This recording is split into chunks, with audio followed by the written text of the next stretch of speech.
Is that kind of like writing a song? You never have been a big co-writer, come to think of it, though. Have you? Have you collaborated that? Most of your songs have been individual works of coming out of that cranium up there. Yeah, and even the ones that I have another writer on there, I wrote them all, usually. I co-wrote some with Shel Silverstein. We actually co-wrote in the same room, but I generally don't write that way. Are you really that solitary a person, or that's just how you work with that particular art? I'm pretty solitary when it comes to the creative part. I like to be alone and doing it myself.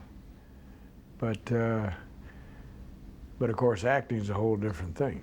You know, you got to be a team. Do you ever have flashbacks when you come back to town? I mean, when you get off the plane, you think of anything particular, or look over here on Music Row? Yeah, I mean, because there's a lot of weird memories for you here in the general area, or you know, toward Hendersonville or anything else. What do you? Mostly toward 16th and 17th Avenue South, which was Music Row then.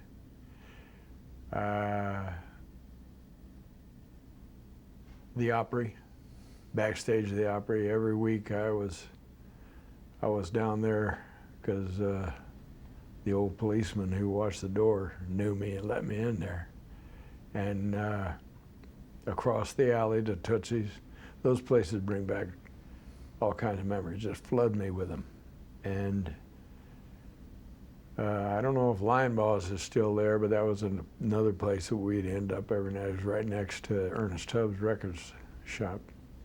Was that a weird time for you when you were doing the janitor thing? I know that you were very educated even when you did that, but was that kind of a strange part of your life? It was the most exciting part of my life that I can remember, because I'd come out of 5 years in the Army to a place that was just alive with creativity. You know, people were writing songs every day and trying to knock each other out with them. And we'd go hang out every night.